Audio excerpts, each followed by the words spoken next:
You can go watch it. We're live, Mayor. Thank you. Good afternoon, everyone. Welcome to the regular open meeting of Osoyoos Town Council, October the 24th, 2023 at 2 p.m. in council chambers. So I would like to have first off the approval of the agenda, and I'm assuming there are no late items. No, there's not. Thank you very much. Thank you, Councillor Bennett, Councillor King, all in favor. Thank you. And the adoption of some minutes. That would be the regular open minutes from October the 10th. Could we have a motion for that, please? Councillor Chong, Councillor Bennett, all in favor. Thank you. And we'll now go down to water matters. And Water Districts 8 and 9 financial accounts. And the background is to report on expenditures from accounts payable for water councillors and council to receive for information purposes. Water District cash requirements to October the 24th are in the amount of $1,902.79. Thank you. Councillor Morera, Councillor Appleby, all in favor. Thank you. And next is the water rates and regulations amendment bylaw number 1355.04 2023. And we are looking to have this adopted today. Is there some? Thank you, Councillor Appleby, Councillor Morera, all in favor. Thank you. That will be, this bylaw comes into effect on January the 1st, 2024, and it will be adopted as of today. Thank you. And next is the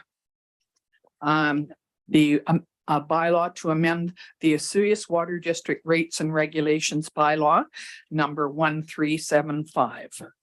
Could we have a motion to that effect, please? Thank you. Councillor Morera, Councillor Poderica, all in favor. Thank you. And that bylaw also comes into effect on January the 1st, 2024 and be adopted today. Next is the water 5-year financial plan, and that is a bylaw of the town of Osoyoos respecting the 5-year financial plan. And Mr. Zackel, did you need to say anything about this, or are we? Yeah, I can say a couple Okay, comments on thank this. So bylaw 1386 2023, we received input into the budget on September 12th from the public. Noted changes were also made from the September 14th budget meeting, which have been incorporated into 5-year financial plan bylaw 1386. And first 3 readings were given on October 10th for this bylaw, and now it's before council for adoption. Thank you very much. So we need a motion, please, to adopt bylaw number 1386 2023. Councillor King, Councillor Poderica, all in favor. Thank you. And this bylaw also comes into effect on January the 1st, 2024, and financial plan bylaw number 1381 2023 is hereby repealed. Thank you. So the next is correspondence, and you will see that there is an Okanagan Basin Water Board meeting report in there, October the 6th, 2023. I think I reported on some of these things at our last meeting, but I'll just go over a couple of the concerns. We are still, despite the fact that we've had some rain, we are still in drier than normal conditions, and due to El Nino, and it's possible that the drought could continue to 2024, and the OBWB is continuing to promote water conservation because of this. Invasive mussels continues to be a concern, and you will see quite a bit of things on the news about this because everybody's a little bit concerned. I did mention it the other day to the Premier when we had a meeting, and then he was at another meeting with the Executive Director, Anna Warwick Sears. So I think he got filled in on all of that.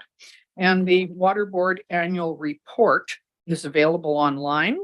and it is called Tapping into Water Solutions. And that was the annual report that came out on September the 8th. So could we please have a motion that the correspondence be received and filed? Thank you, Councillor King, Councillor Poderica. Okay. Next is the grant application for the Community Emergency Preparedness Fund. Mr. Brownstein. Yeah, thank you, Your Worship. This is a grant application for the final project outlined in our risk assessment that was done a couple years ago. So we'll be applying for 100% grant funding for $150,000 to facilitate a flood mitigation plan, which would address our response to flood events over any period of time. So the flood response plan is based on recommendations outlined in the recently completed flood mitigation plan. That is correct. Which was a little confusing, and I had to read that again and figure that out. So we have done that part, Yep. and we got a grant for that last year, was it? We got a grant for that 2 years ago, Your Worship. Okay. And so the idea now is that that your recommendation is Category 1 Town of Vesuvius Flood Response Plan. Does anyone have any questions or concerns about this? Go ahead, Councillor Thank you, King. Madam Mayor. No, I think we have a great opportunity to submit for a grant. I'm always open to looking for outside money. What happens if we don't happen to get the funding? Then are we still going to move forward in-house with this? Through Your Worship, through the chair, to Councillor King, no, we will not be moving forward with a flood response plan should we not receive any Okay. funding. Thank you. This is not in the 5-year financial plan at this point. Do we have a better chance of getting this because we've had the flood response plan that we've completed? Or is There are that, certain criteria that we have to meet as part of the application process, and we are currently in discussions with UBCM on our application. So okay. fingers crossed we can get this money to complete the works. Thank you very much. Anybody else? Okay, could we have a motion then to move forward with option number 1, which is the Category 1 Town of Vesuvius Flood Response Plan? Councillor Poderica, Councillor Bennett, all in favor. Thank you very much. Thank you, Your Worship. Thank you. And next is the Accessibility and Age Friendly Committee. That would be Mr. Davis. Thank you, Madam Mayor. Before you is a recommendation from the committee reporting on the funds that we're going to expend this year. We did have a meeting this past week, and in the report it states one of the items in here for the audit, when we received a quote from last year was only 5,000. The new quote we got this year was much higher. So we were trying to figure out how we're actually going to fit that into our budget. And we do have a couple of options. One might be a grant that we can actually apply for, which would come back to council at a later time. But the items that are listed are the items that we've either carried over from last year or the new items that we're actually going to purchase this year still. One of the ones is the Moby mats for our beaches. Obviously the Spark audit, which now is a little bit more than that. And we also talked about a hearing loop here for the council chambers, and also the Sun Bowl mezzanine ramp. So the area in the mezzanine that would go back into the arena on the second floor is not accessible right now. And we actually have some plans and design to get that completed. Okay, so what you're looking at is to authorize, go ahead. I Mrs. just Hilson. wanted to note that I noted an error that would have been our part. So the motion, the recommended motion should actually be the projects listed in the October 24th report, not the October 10th, just so council is aware. Thank you very much. We could change that on the report, please. So the recommended motion is that council authorize administration to utilize the approved accessibility funds for the projects listed in the October 24th report to council, subject to staying within the approved budget. That's correct? Okay, yes, Councillor King. Yeah. You have Well, a question I have a first? question first. Can you just give everybody an update on the carryover money, all that on the third line there? Has it all been Yes, it has. We actually did the Sen Garden earlier in the year. Yep. We just finished the trail, I believe on Friday. And the other funding for the trail rider event was completed as well. You're telling me Kinsman Park is done now? Yeah, that's correct. Yes. Thank you very much. Okay, so are you moving that? Yeah, move number Thank one. you yeah. very much. Counselor Chong is seconding that. Any other questions, any concerns? Okay, all in favor. Thank you very much. And the Portuguese Canadian Cultural Society lease. Mr. Davis. Thank you, Madam Mayor. This is a recommendation for the Portuguese Canadian Cultural Society lease. This was brought to council with an intent to lease at the last meeting. And it was advertised for 2 consecutive weeks and posted on our board. And we are bringing this back now for council's recommendation to move forward with the lease. Thank you. And we noticed that we have not received any comments from the public, so no pro or against. Yeah. Okay. Did you have a question? Go ahead. I'll move option one. Thank you. Now, Counselor Poderica seconding that. Any other questions? All in favor? Thank you very much. And we'll move on to the acting mayor appointments. Mrs. Hilson. Thank you. So the recommendation is before council for the Let me acting, get me. the acting mayor appointments for 23 and 2024. So it's November and December for 2023, and then January to December for 2024. And the requirements are made under the council procedure bylaw as well as the community charter.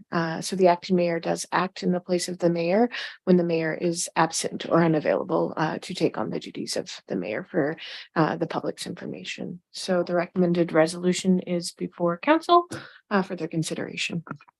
Thank you very much. Looks to me like it's the same list as it has been this year. So that's a good thing. Obviously, that worked out. So could we have a motion, please? And option 1 to accept this as printed. Is there a seconder? Counselor Chong. All in favor. Thank you, everyone. And now we will look at, 65. General net payroll, Sun Bowl Arena, Sun Bowl financial information.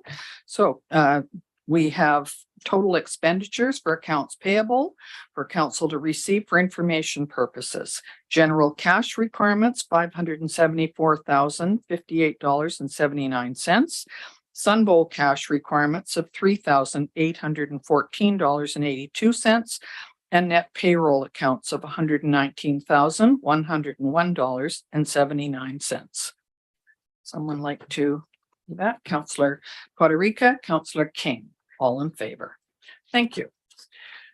And now we will look at bylaws. And first we have Ms. Curtis on a rezoning report for zoning amendment bylaw. Thank you. Thank you, Mayor McCordoff. So this report is to formally abandon zoning amendment bylaw number 1085.144, 2023, as the applicant has withdrawn their development application. So zoning amendment bylaw 1085.144, 2023 proposed to amend the zoning for the property located at 7808 Spartan Drive. The intent of this rezoning was to increase the permitted number of residential units within the condominium building from 17 units to 25 units.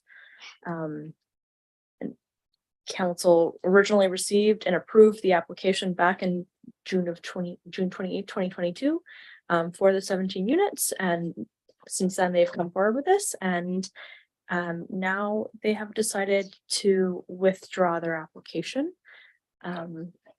instead of doing another public hearing as was requested by council. Okay.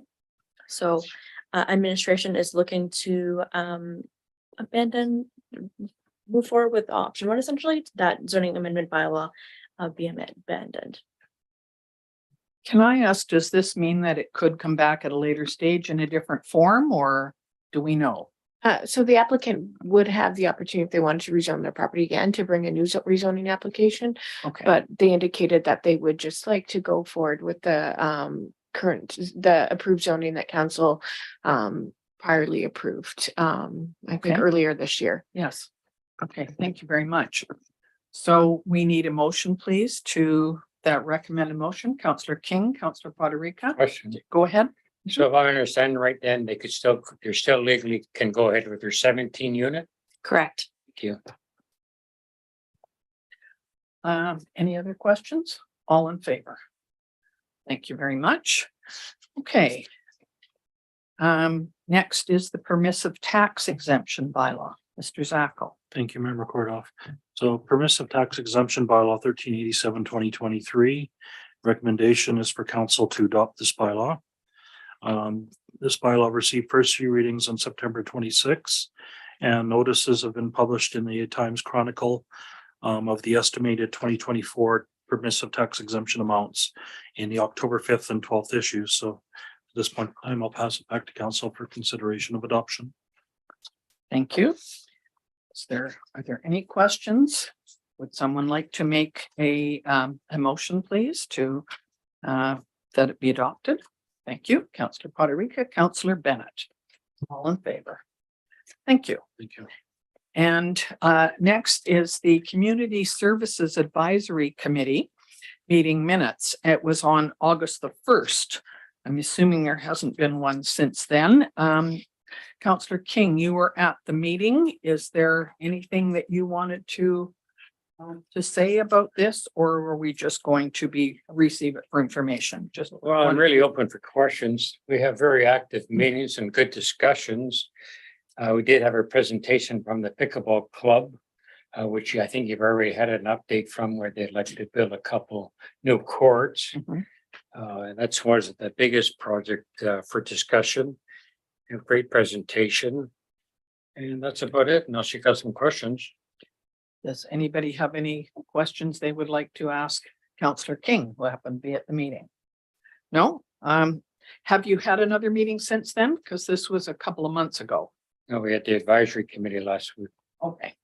So that's the same thing, but it Well, will be- actually, we did. We had one from the sailing club. okay. So that will be reported when the Yeah. minutes are completed. Good. We did, sorry. Thank you very much. So we need to have the minutes be received as information. Counselor Poderica, Counselor Chong, all in favor. Thank you. And now we will have the report from the Chief Administrative Officer, Mr. Risling. No, thank you, Your Worship. So a few things went on the last couple of weeks. As we had the fire this summer, and there's always opportunities for improvement. We had a debriefing with the RDOS and other people that were involved in the Eagle Bluff fire, and it was a really good session. A lot of positive things occurred, and we're always looking for improvements and opportunities for improvements. And I think it was a very well attended and open dialogue meeting. And we do have some takeaways, and hopefully never have to go through that again and implement some of those changes. We also had 3 days of training this past week for most of our staff on EOC training. This was scheduled or booked probably about 6 or 7 months ago, but the session went last week, and again, really informative. A lot of us have taken this training before, but whenever you take it, there's always some new learnings. I thought it was a fantastic event. The feedback we got from staff was very positive. And again, if we ever have to activate EOC again, we have more people that have some of the training, and we'll have some horsepower if we need to. Some other great things going on. End of the month, annual Halloween Howl is occurring at the Sonora Community Center. We've got Jingle Bell Run. The staff are working with the Desert Valley Running Club to put on that event again. So it'll be the 3rd annual. There's a lot of classes going on because we went to the fall session and most of them are full. One that's coming up here is a workshop, Big Boo Bash, for preschoolers, and some drawing tips and techniques for workshop for adults. So those are a couple upcoming one-day sessions. Fitness classes, everything seems to be increasing. They're seeing increasing in numbers. The Drop-in soccer is going up. Figure skating club is busy with there's even a waiting list. So that's fantastic. The elementary hockey academy is full and has a wait list. And public skating has been a huge hit. I guess there's typically around 30 people coming out. And the skate library, which I know the Rotary Club was involved with, is a huge success. The mezzanine has seen the paint job, so that's 3/4 of the way done. Hopefully within the next couple of weeks, that will be completed. And he's heard earlier, the accessible pathway at Kingsman Park was completed just these past few days. So some good things there. With regards to financial services, they're busy. They're going to be sending out a letter to all those people that are on pre-authorized payment plans to inform them of a potential, the shift that's going to occur in their taxes next year. We want people to be notified early, so if they want to adjust their payment plans, they'll have that ability. So that's going to be going out here probably within the next few weeks. Fire Prevention Week, pretty good success. They had they attended the Osoyoos Elementary School and provided fire and safety, life safety to the youths in kindergarten to grade 3. Had an open house on October 11th, and everything was really well attended. Fire department also hosted an emergency scene management 100 course for our firefighters last week. So there's lots of training going on the past few weeks. From a planning development side, we've got a couple new businesses in town, Osoyoos Daylight Publications and Liminal Fires, Recce, and Metaphysical. And from an operational service perspective, there was an e-news that went out yesterday or 2 days ago. We're starting to remove the sludge up at the lagoons. So that's going to occur here over the next few weeks. There might be some additional odors, but that was a needed project, is that one cell had failed. And some other interesting news happening. If you've driven down Main Street, 85th Street Plaza is underway. No more pavement. They've done a lot of work in the last 2 days. And other than that, mostly just getting ready for the fall. So a lot of continuing of draining our lines and getting ready for the turn of the season. That concludes my report. Thank you very much, Mr. Risling. Oh, and one more Go thing. ahead. Geez, Mhm. sorry. Yeah, and just so you're aware, we did purchase 6901 Main Street. That's the boat trailer parking lot. So that occurred this month. So now we have secured some property for that much needed Boat trailer, asset yeah. that we require. So that's been completed. Great, thank you very much. Could we have a motion, please, to receive the CAO report for information? Councillor Poderica, Councillor King, all in favor. Thank you.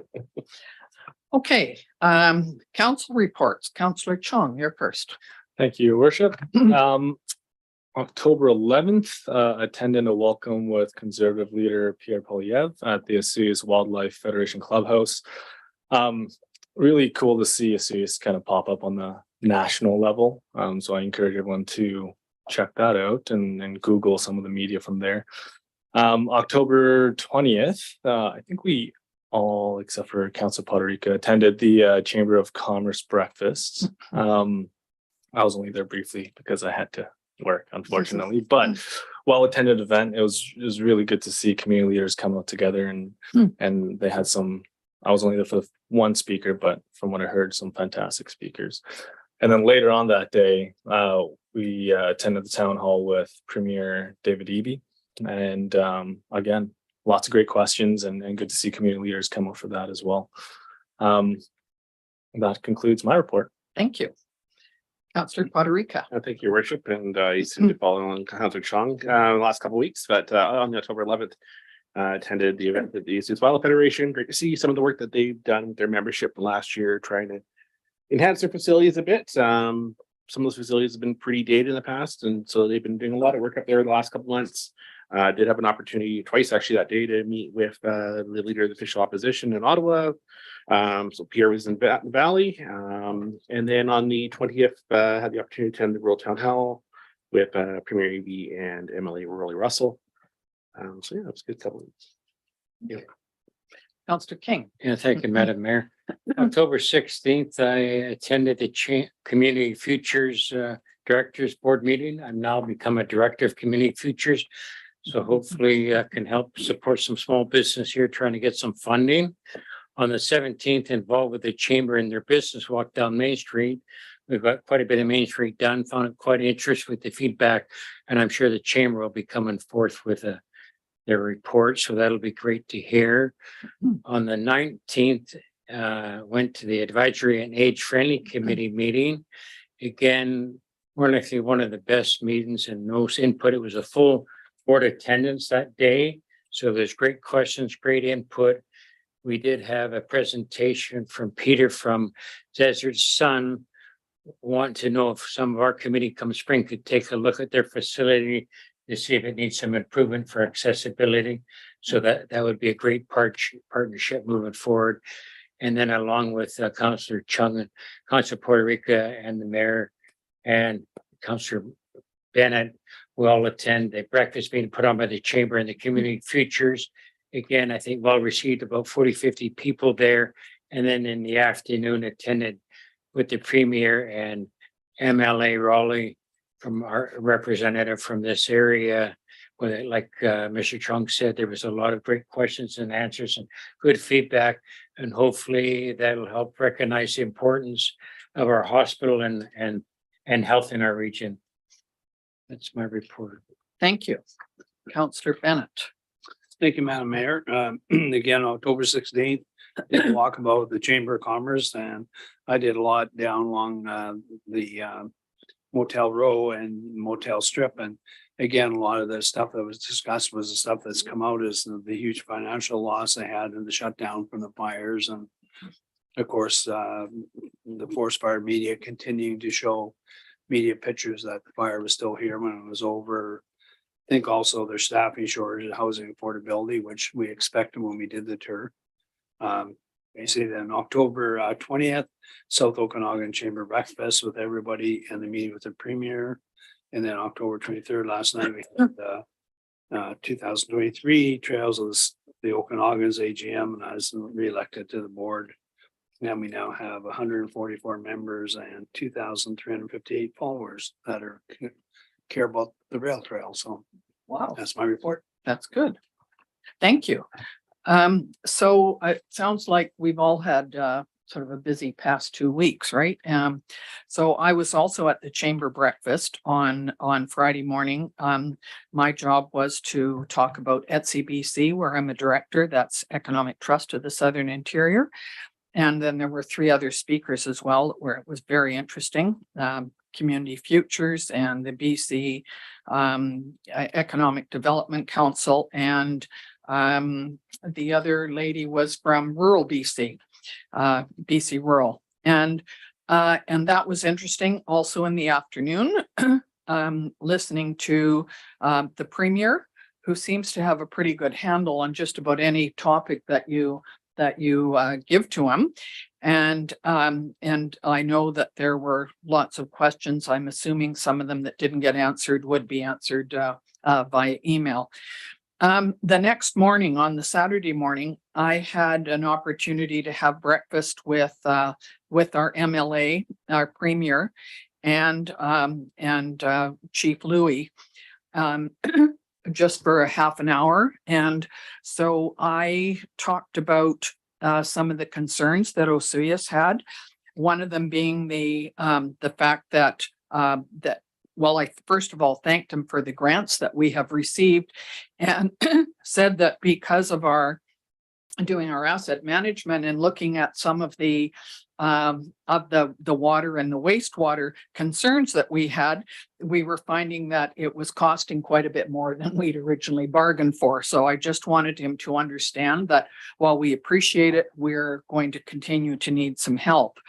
I also talked about zebra quagga mussels because, and he didn't know about that. However, I was giving him a bit of background on that and how important it was to the freshwater and certainly the Okanagan that we prevent boats with mussels on them from coming into the province. He was on his way after breakfast over to Grand Forks, where they were talking about water and watersheds. And Anna Warwick-Sears, who's the executive director of OBWB, was going to be there. So I texted her and said, this is the topic that we just were talking about. So make sure that you that you fill the premier in on all the details. I was part of the technical meeting on short-term rentals that they gave to the government provided on that. And resort municipalities are exempt, partly because we're a resort municipality and partly because we're under 10,000. And we're exempt from the principal residence requirement, but we can opt in if we choose. And we have already done quite a lot of work on short-term rentals and how we can make it work. And I think that we can probably continue to look at that and see how we can help with the regulations that we have in place or we would like to have in place.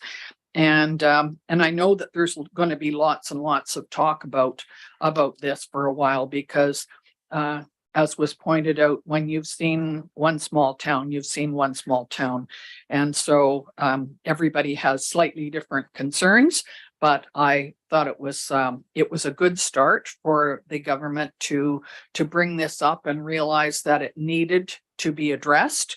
And so we were helpful with on that front. Look forward to more conversations. I was at the hospice AGM the other day, and they do a great job of helping people who are not only in need of hospice care, but families to help them go through that. And so I was happy to be at that one. In November, I'd just like to point out, because we don't have a meeting, our next meeting until after this, that on November the 11th, which is a Saturday, there's a Remembrance Day celebration, and it will be at the Sonora Center at 11 o'clock.